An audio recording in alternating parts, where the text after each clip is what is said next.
Assalamualaikum warahmatullahi wabarakatuh. Syukur alhamdulillah sahabat semua, kita masih bisa berjumpa di video kali ini. Mudah-mudahan kita semua selalu dalam lindungan Allah Subhanahu wa taala, serta dimudahkan dalam segala urusan dan dilancarkan dalam mencari rezeki.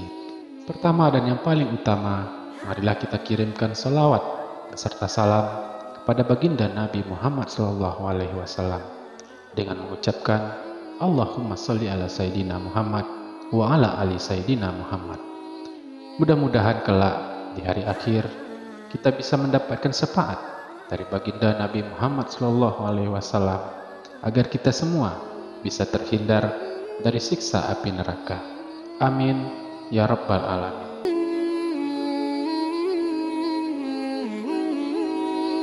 Nabi Muhammad SAW lahir pada Senin 12 Rabiul Awal pada tahun Gajah atau 570 Masehi di kota Mekah yang sekarang diperingati sebagai Hari Maulid Nabi Muhammad SAW. Ayah dari Nabi Muhammad SAW adalah Abdullah dan ibunya adalah Aminah. Kelahiran Nabi Muhammad SAW pada tahun Gajah, tahun yang juga ditandai dengan peristiwa serangan Abraha dan pasukan gajahnya ke Ka'bah. Ketika pasukan gajah mendekati Ka'bah, Allah Subhanahu wa taala mengirimkan burung-burung ababil yang menjatuhkan batu-batu ke pasukan tersebut, menimbulkan wabah penyakit dan menunjukkan kebesaran Allah Subhanahu wa taala. Inilah peristiwa yang tertulis dalam Al-Quran dalam surah Al-Fil. Kisah Nabi Muhammad SAW terlahir sebagai seorang yatim karena ayahnya meninggal sebelum ia lahir. Ibunya meninggal saat Rasulullah SAW berusia 6 tahun. Kemudian Nabi Muhammad SAW diasuh oleh kakeknya yang bernama Abdul Muthalib dan ibu susunya Halimah Sa'diyah. Setelah melewati masa remajanya, Nabi Muhammad SAW terlibat dalam dunia bisnis. Ia berdagang dengan seorang wanita kaya bernama Khadijah.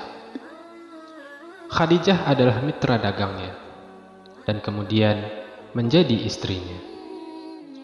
Pernikahan ini menjadi salah satu momen istimewa dalam hidup Nabi Muhammad SAW. Berawal dari Khadijah yang mengirimkan utusan untuk melamar Nabi Muhammad SAW, dan mereka menikah ketika Nabi Muhammad SAW berusia 25 tahun. Pernikahan ini menambah kebahagiaan dalam hidup Nabi Muhammad SAW.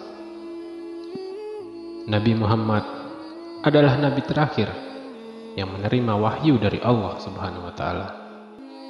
Wahyu pertama yang ia terima terjadi saat ia sedang menyendiri di Gua Hira.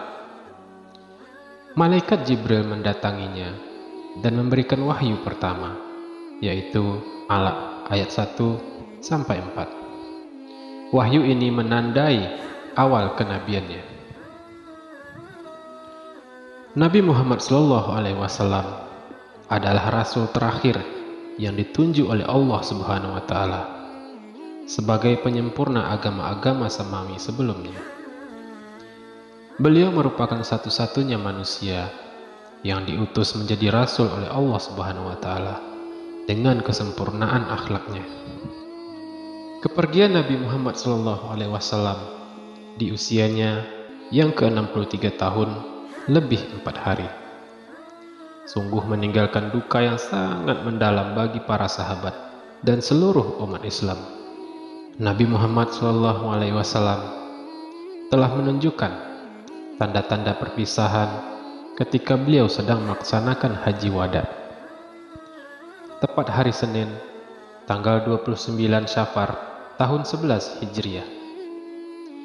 Sepulangnya Nabi Muhammad SAW dari Baqi, dalam perjalanan beliau mengeluh sakit di kepala dan suhu tubuhnya meningkat. Nabi Muhammad SAW mengalami sakit beberapa hari. Pekan terakhir masa sakitnya, beliau memutuskan untuk pindah ke rumah istri kesayangannya, Sayyidah Aisyah radhiyallahu anhu. Tepat 5 hari sebelum wafat, suhu pada tubuh beliau semakin tinggi. Lalu beliau bersabda, "Guyurkanlah air dari manapun ke tubuhku, agar dapat menemui orang-orang dan memberikan nasihat kepada mereka." Setelah merasa agak ringan, beliau pun masuk ke dalam masjid dengan kondisi kepala yang terikat. Lalu beliau duduk di atas mimbar dan berpidato di hadapan orang-orang yang duduk di hadapan beliau. Sayyidah Aisyah berkata, ketika Rasulullah sakit parah, pada saat wafatnya, dia memasukkan tangan kanannya ke dalam air. Kemudian dia menciumnya dan mengusapkannya ke wajahnya.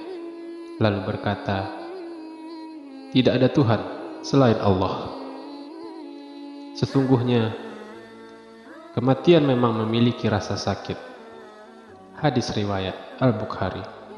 Hadis tersebut menggambarkan kondisi Nabi Muhammad SAW yang sedang mengalami sakit parah dan bagaimana cara beliau menghadapinya dengan selalu mengingat Allah Subhanahu wa Ta'ala. Setelah bersiwak, kemudian beliau mengangkat tangan atau jari-jarinya dan mengarahkan pandangan ke langit-langit rumah. Terlihat bibir beliau bergerak-gerak seperti mengucapkan sesuatu. Sayyidah Aisyah pun sempat mendengar apa yang beliau ucapkan. Rasulullah SAW berkata, "Bersama orang-orang yang engkau beri nikmat atas mereka dari para nabi, syadiqin, syuhada, dan salihin. Ya Allah, ampunilah dosaku dan rahmatilah aku. Pertemukanlah aku dengan kekasih yang maha tinggi. Ya Allah, kekasih yang maha tinggi." Rasulullah SAW mengulangi kalimat tersebut sebanyak 3 kali, dan seketika tangan beliau melemah. Saat sudah memasuki waktu duha dan cuaca sudah terasa panas. Innalillah wa inna ilaihi raji'un. Rasulullah SAW berpulang kepada kekasih yang maha tinggi, kembali ke haribaan ilahi. Rasulullah SAW tutup usia pada tanggal 8 Juni 632 Masehi atau 12 Rabiul Awal tahun 11 Hijriah di Madinah, Arab Saudi. Sahabat semua, itulah kisah singkat dari lahirnya baginda Nabi Muhammad SAW hingga beliau pergi meninggalkan kita semua sebagai manusia biasa. Kami minta maaf jika ada kesalahan dalam bahasa dan alur ceritanya. Assalamualaikum warahmatullahi wabarakatuh.